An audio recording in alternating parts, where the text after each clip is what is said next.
From FSU TV3, this is Good Morning Frostburg. Recorded right here on the campus of Frostburg State University. How you doing? My name is Samar Murphy, and this is Evie Shanholtz, Jamel West, Shelby Funches, Stephen Cooper, Evelyn Anderson, Delmar, Cheyenne, Camonte Johnson, McKenna, Zreek, Blake Hatcher.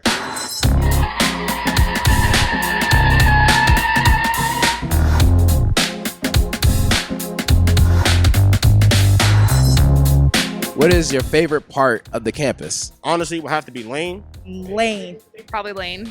I really love how you can see everybody walk through Lane and everybody interact with each other, the different organizations that have tables, the different people that work in Lane, and then the different things you can do within Lane as well. Chick-fil-A, we got Grill Nation, we got Moe's, we got all of that. It's like a hub for social life. the Echo Circle. Echo Circle. I would say probably the Echo Circle.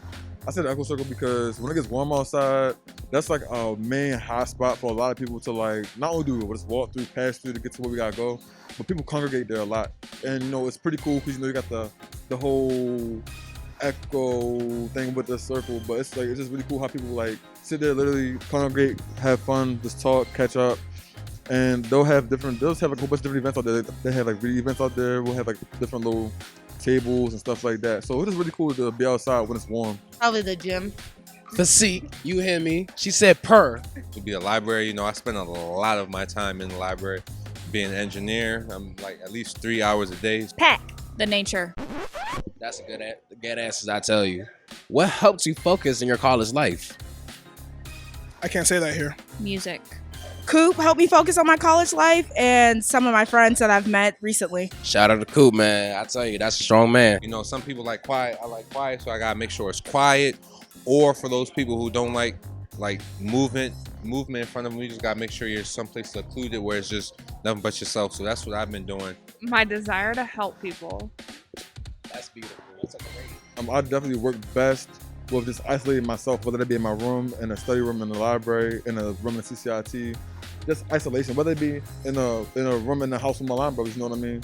Just isolating myself, giving myself that type of time that I need to get things done definitely helps. From the orgs that I join, to the people that I hang around, to the professors that I built relationships with, all the way to my advisors, to be honest. Those are all people or things that have played a role in my college career since I've been up here, and they helped me get to where I'm at so far. You gotta stay driven. You gotta want something for yourself. You can't expect nobody to just want it for you. If you don't want it for yourself and you just doing it for somebody else, you should just stop doing it, man. Plants. Making sure that I make time for everything that I want to do and that I have to do. Mainly basketball because it makes me have to stay focused and keep my grades up. Hey, she'll smoke you. Ask me how I know. Would you rather learn the material or to get the degree? Learn the material or get a degree? Trick question. Now, at first when I came up here, it was just a get the degree, I'm out of here type thing. But then I went through a major switch and I went through an advisor change. And like I said, my advisor has been holding me down. One of my newest advisors through the communications program, she was able to introduce me to different classes, different professors, and different routes that I could take. And then I just gained a whole new interest for my major and then for my classes in general. Get the degree. How come? But like, I like learning, but also like some of this stuff is probably relevant. To be very honest, I actually want to learn the material because like going into the field that I want to go into, you have to be very knowledgeable of what it is that you're, talking about, looking at, just everything. You have to be very knowledgeable. It's a very knowledgeable field. And I just want to be like as professional as I can in my field. I want to be the best in my field, you know what I mean? I want to know what I'm talking about. I want to know what I'm telling people, all that. So I would say knowing the information is definitely key. I can have the degree and still learn the material, if you know what I mean. Like, but I still would want to know some stuff. But I feel the degree is more important because you can still have the degree and you can still learn things. If you just have the information, you don't have the degree, it's no good. I'm an accounting major, so give me the degree. Both of them. I'm gonna learn the material for 400. Honestly, at this point, I have to get the degree. Honestly, just get the degree, to be honest. I felt that. Learn the material, because getting a degree without the material really leads you to nothing. I felt that. Yeah, most definitely. Making sure that you learn something in school is the most important. Purr. I turned into Little Ray Lewis. I turned into Little Ray Lewis on the football field, and then it just translated to every aspect of my life. My name is Jordan Green-Ellis. I'm an award-winning inspirational speaker, educational consultant, and author. The name of my book is called Caps and Gowns, All Smiles, No Frowns, the Keys to Earning a Debt-Free Degree. I have a background in K-12 and higher education before I became an entrepreneur. And I'm really just here to help inspire, uplift, motivate, encourage, so that people can be equipped for the next level.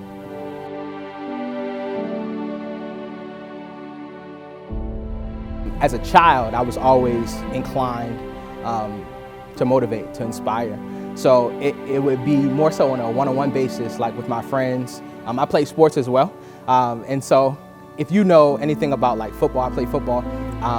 Growing up, the guy that would like inspire everybody in the NFL level was Ray Lewis. And that kind of like touched my heart, right? And so I had another coach as well when I was really young who did the same thing. And I was just so inclined to getting people to believe in themselves and getting people to be inspired. And so another really big influence was my dad, who's also my pastor. And I've always seen him be that example to help inspire, uplift, and literally walk with people to help them become who they're supposed to be. And so that was like kind of the origin story. But officially, right, when I was in college, I represented my institution, Coppin State University, as Mr. Coppin State University at the 10th annual HBCU Kings competition, and I made it to the finals, right? And so when I made it to the finals, it was really kind of like a monumental moment because my institution had never made it to the finals. Only one King had ever been before. And the preliminary round was a few days before. So we literally are finding out who's going to the finals on stage in front of a live audience. And so I'm like, whoa, like kind of shook. And so they called my name and I'm like, whoa, okay, like this is actually happening. And right before I went on stage to do my opening piece, my oratory, it was just kind of like a culminating moment, like this is where you're supposed to be. And so I began to take it serious. At that point, I began to speak whoever would let me speak. But then I really found my niche when I got into the education field as a teacher. You asked me how old I was and I told you 28. But I started teaching when I was around 21, 22. And as you can clearly see, I have a baby face. And I taught high school. And so I had 18, 19-year-old students who had more responsibilities than I did at the time. And they were going through extenuating circumstances at home. Many of them had jobs, you know, that type of thing, right? And so that's the environment that I was in. And the truth of the matter is they didn't want to listen to me teach. And so I had to figure out a way to connect with them. And that way was inspiration. I went back to my roots. What I'd known before, what I've been doing literally all my life had prepared me for those moments so that I could actually teach them. And consequently, those moments really turned into strong relationships, so much so that those students from my first year and then even moving forward throughout my time in education, I'm second dad to them. And so I say that not to like boast or anything, but I just that's my niche, that's my thing. And so I had to figure out how to teach them, and it began with inspiration. And so every single day, beginning of my class, we wouldn't start with anything academically based. We would start with something like to check in, a motivational video, a motivational quote. We would have a conversation, and it kind of just grew from there.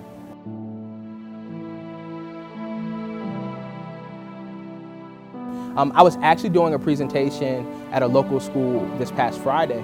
And one of the things that came up during our conversation, during the question and answer, was the social media piece. And I think that social media has played a huge role.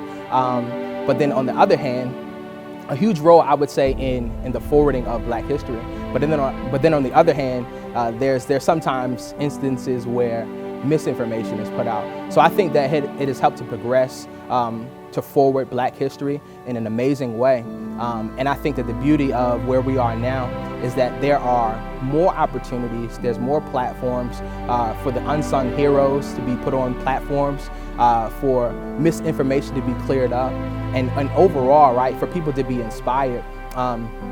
There's a quote, it says, if a man forgets or loses his history, he becomes an embarrassed fugitive without a yesterday or tomorrow. And so while we don't live in the past, we have to know it in order to know where we're gonna go.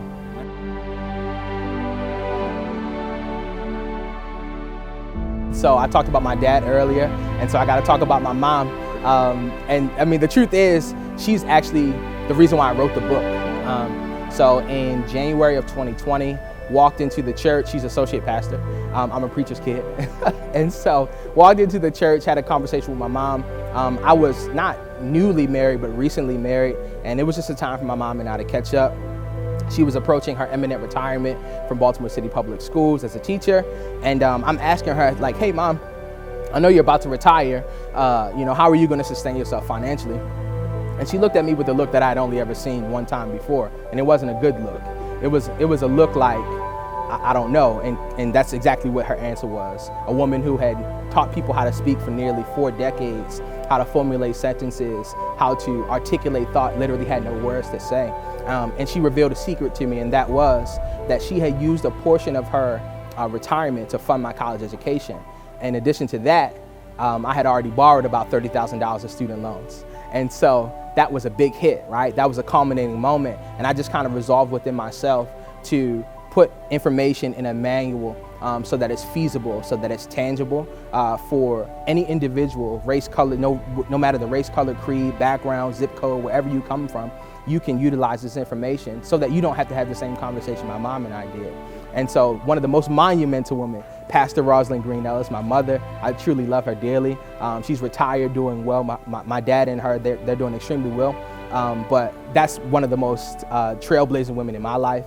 And I'm so appreciative of her, the sacrifices that she's made. I think that that's pretty clear, right? She used her retirement to fund my college education, and she kept it from me. And my response actually to her was like, well, Mom, why didn't you tell me? She said, because I know what you would have done. She knew what my response would have been. And so I'm grateful for my mother, and I'm grateful for mother-like figures in my life, but definitely Mom, she's definitely been a trailblazer for me.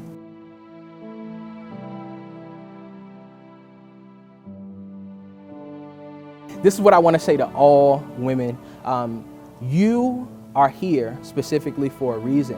And I truly believe that this world can never be what it's supposed to be without you. And so whatever that specific thing is, that place, that station, that class in life, that person that you're supposed to touch, I want to encourage you, I want to uplift you to do that thing. Only you can do it. And so consequently, we are depending on you, we need you, and I believe that you can excel in that thing. All you need is just a little inspiration, and I'm here to give it to you today. So keep going, keep moving forward.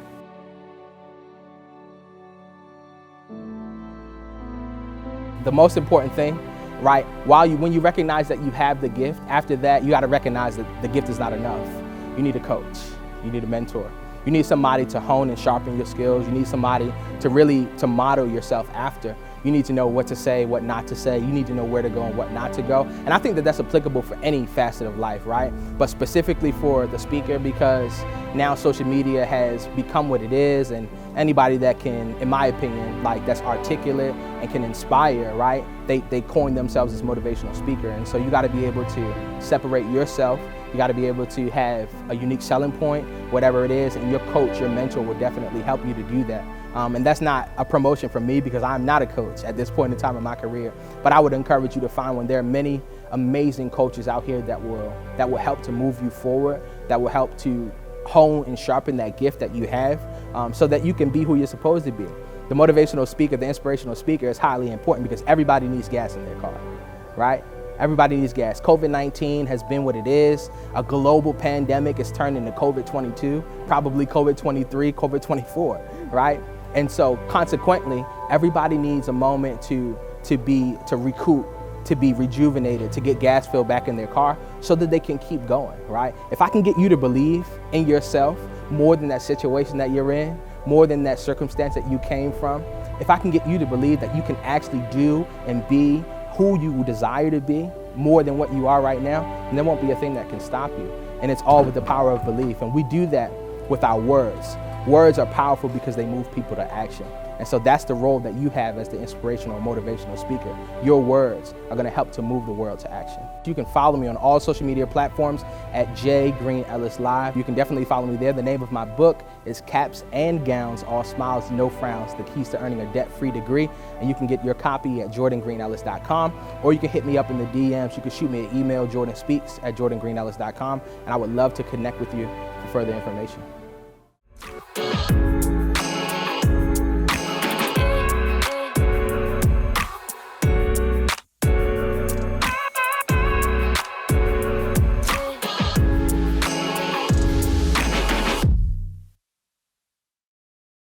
Hello, everybody, and welcome to FSU TV3 Good Morning Frostburg. My name is Reginald Morton, here to give you your Sports Insider segment today. You guys, today we will be looking at the women's soccer team and their facilities. Hey, Reggie.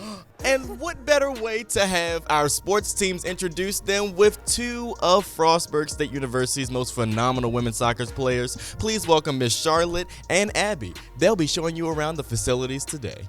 Okay, so right down this hallway is where our locker room is, so come with us. We got a password over here, so no looking over here. All right, now come with us. Now, come on in. So this is our locker room here at Frostburg. We have one of our teammates, Kat, here as well. Yeah, Kat. This is where we get together before every single game and a lot of our practices. We get to hang out together. We talk about our goals for the upcoming game that we're about to play. And we also regroup in here sometimes after games as well. Okay. Play some music, get pumped, watch some TV, in between classes if you're bored. Got our Bobcat Madness trophy that we won. Some equipment. That's where we get ready. So we all have our own little safe box in all of our locker cubbies, just in case we have like valuables that we want to lock up. We have hooks for our bags, and we all have these little compartments under our lockers that we can store like cleats or other shoes in.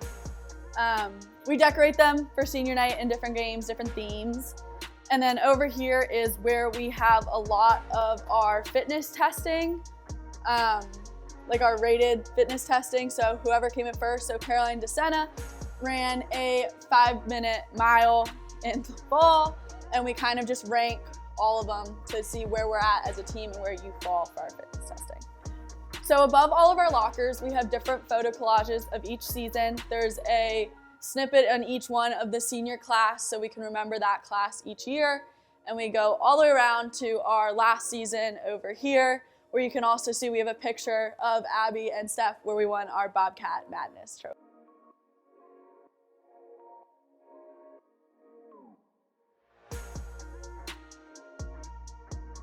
And if you're feeling cozy, just have a seat right here.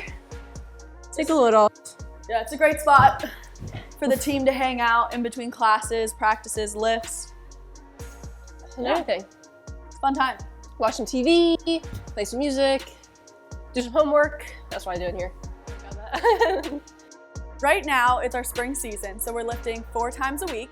Come with us so we can show you our gym. These are the other team's locker rooms as we pass through, so this is where all of the... We got volleyball and field hockey, and all the other girls' teams are here too.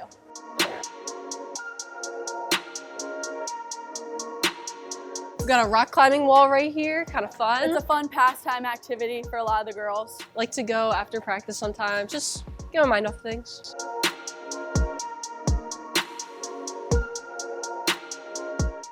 We got our pictures up on the wall right here, along with other sports for the athletic facilities. We have strength and conditioning athletes of the year. So Mel Bell, she was one of our former players and coaches. She won it. Pretty cool. So first, let's look at our cardio room.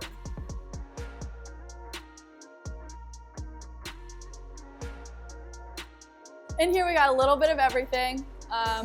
A lot of times our strength coach has us come in here to run interval sprints. And sometimes you'll also see the girls in here running on their own time. You can bike, ellipticals, stepper in the back. Fun.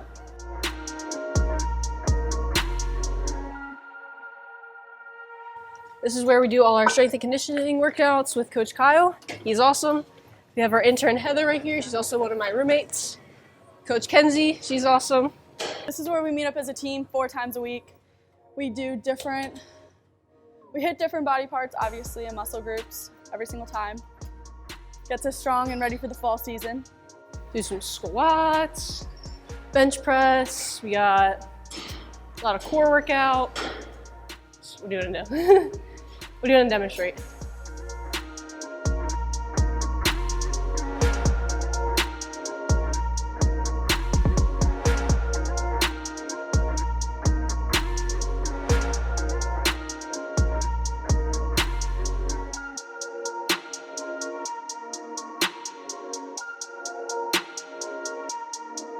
To start every lift, we have to start off with a catwalk before we do our little warm-up. So follow us and we'll show you what one is. Let's do it.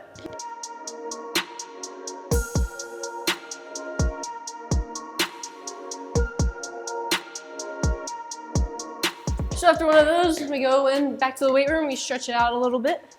And then we get our lift started. So right here is where we have one of our practice gyms. It's a great second option if for some reason our main gym is booked by another team.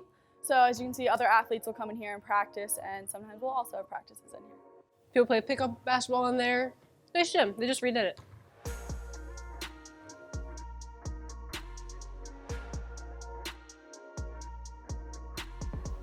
This is the batting cage area right here, so a lot of our softball and baseball teams will go in there during their season. It's our other second practice gym, but right now, like she said, it's set up for baseball and softball at the moment, so. Then we have a swimming pool on the other side, but it's not really open right now. There's Carla, one of our ATs. Go Carla! So back here we have one of our doors, our entrances to the swimming pool. Sometimes we have a couple swimming practices. It's a great recovery session, especially in season when everyone's super sore and beat up. Yeah, pool workouts. Woo. So happy to do with that. We also have our athletic training clinic. This is actually my major that I'm majoring in, so I'm in here a lot of the time. This is where we get ankles taped, rehab, anything that you really need to get ready for practice.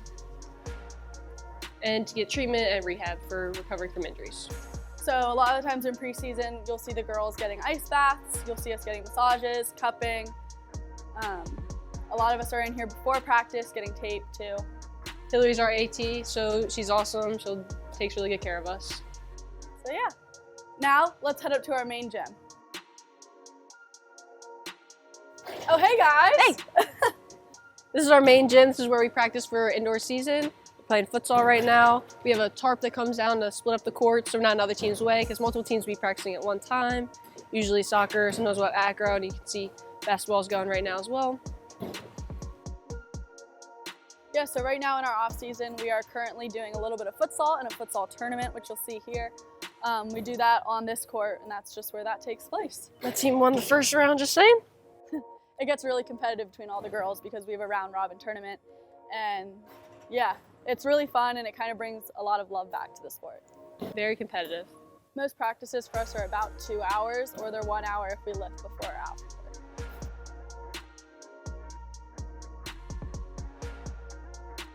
So right here with some of our trophies, we have our very own Abby Dennis. She won our first team all conference for spring of 2021. Yeah, Ab. Thank you. So right now we are currently in our off season, which is why we've been practicing futsal. But when we get back from spring break, we'll move right back outside and start practicing on our turf field full time. Yep, got some games and play days coming up. So first we play Mount St. Mary's Division I team, so we'll see how we do.